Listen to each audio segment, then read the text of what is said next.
Hello guys, we want to solve question on dimensional analysis. The question has to do with how to derive an equation using dimensional analysis. It says that the period of oscillation of a single pendulum depends on mass, that is to say mass, m raised by x, length, l raised by y, and acceleration to gravity, g raised by z. Using dimensional analysis, derive a formula for the period of oscillation. Period of oscillation. So we are going to go like this. T is proportional, period is proportional to what? M raised by x, L raised by y, and G raised by z. Now, what we do is that after doing that, let us do the dimension for each of them. What is dimension of pressure of a period? T is equal to what? Capital letter T, which is equal to the same thing as what? M raised by 0, L raised by 0, and T raised by what? 1, which is the same thing as T raised by 1, because any T raised by 0 is 1. L raised by 0 is 1. So now, let's go. What about dimension of mass? Dimension of mass is equal to what? M. Please, that means small letter m will now be equal to m, capital letter M.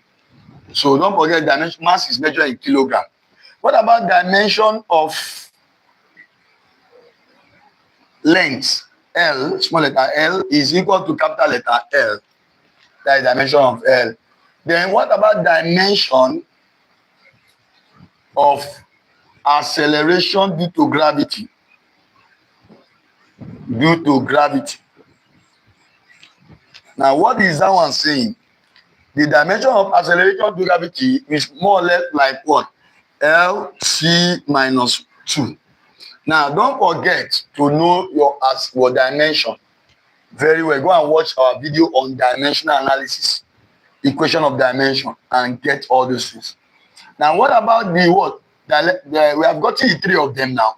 Let us put the what? Remove the proportionality that is there and say T equal to what? T equals to K M raised by what? X, L raised by what? Y, and G raised by Z. So this M now, M raised by X, will now turn into what? Dimension, all of them.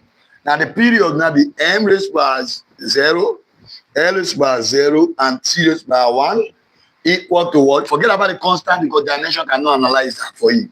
So that is one of the limitations of the dimension. Now this one will now be capital letter M raised by X, capital letter L raised by Y, then open bracket LT raised by minus 2 all raised by Z. Now having learned in the SS1, page 2 of New General Mathematics, you must have been told that AB all raised by M so to A raised by M, B raised by N. Therefore, what we are going to have is that M raised by L, T raised by L, M raised by 0, T raised by 0, and T raised by 1 will now give us what? M raised by S, L raised by Y, L Z times 1 will give us what? L raised by Z times T raised by minus 2Z. If you open the bracket, 1 times Z is what? Minus 2 times Z is that. Now, we have gotten all of them now. What we need to do now, let us reduce this right-hand side. And when we do that, accordingly, M is already a single word, a dimension there alone. L has 2 there. Let's reduce it. Take one base. When we have what? A raised by M times A raised by X from your SS1 knowledge is what? A raised by M plus N. You add up the base. So whenever you are multiplying them, take one base and add up the power. Play with it. The T raised by minus 2Z. Now is equal to M raised by 0, L raised by 0, and T raised by 1. Don't forget, this one is 1 times T. You see the same thing as capital letter T. The period, the dimension of period is the same thing as time. I can categorically tell you that period has a dimension that is equal to time. Now, I haven't gone that. Now, we now want to compare this one with this one. Compare this one with this one. Let's call this one 2. And compare this one with this one. Let's say 3. That means compare the bases that are what on the left with the right hand side. And as you do that, accordingly, we are going to have it as what? Let's compare M first. Compare M, capital letter, dimension of M.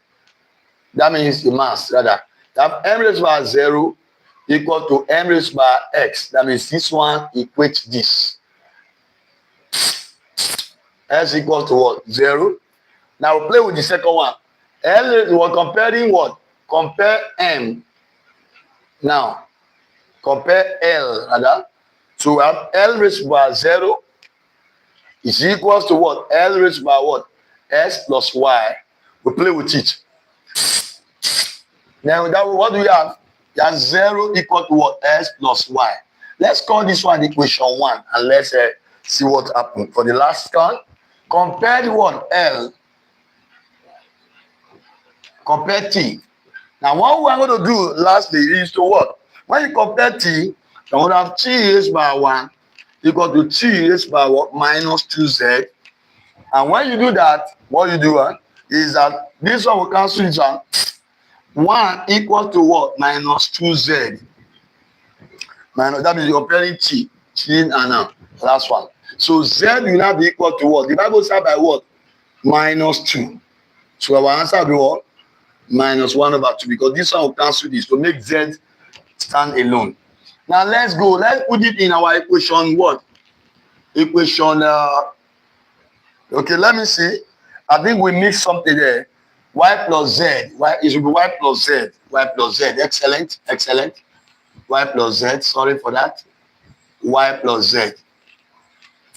Now, that is it. I mean, comparing this one. Look at it.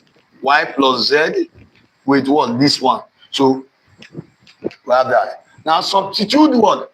Your minus R into this equation like this. What do we have to get our Y? So, I would have minus 1 over 2. Then, to make Y is already the formula, Y will now be equal to 1 over 2. So, lastly, our Y is gotten. Our Z is gotten. And we are finally what? Also what? That was the first thing we solved for is X. Now, what does this thing mean? It means that the period of what? Of an oscillation of a single pendulum does not depend on mass, but solely depend on what? Or depends on length and acceleration due to gravity. Ladies and gentlemen, we can now conclude and say our final answer will not be what? C equal to what? K, which is we substitute it here, which is what? M raised by what? 0, L raised by what? Half, Y is half, and the G raised by what? Minus half. Now, I haven't gotten this one correctly. This one what is 1 already, so it will go. Don't forget this one can be written as square root of L times. Now, 1 G raised by minus half is equal as 1 over G raised by half, which is square root of what? 1 over square root of G is equal to what? K. Equal to T equal to K times square root of L times square root of 1 over square root of G. Now, final answer will not be what? K. Now, recall that square root of what? Of A divided by square root of B from third is equal to square root of A divided by B. So that means our final answer will not be square root of L all divided by what? By G equals what? That is our final answer. Then if they ask you what X, X is 0, Y is what? Half, and Z is equal to minus half. I think that one is clear. We will go to the next question. We want to take a little break and we come back for the next second question.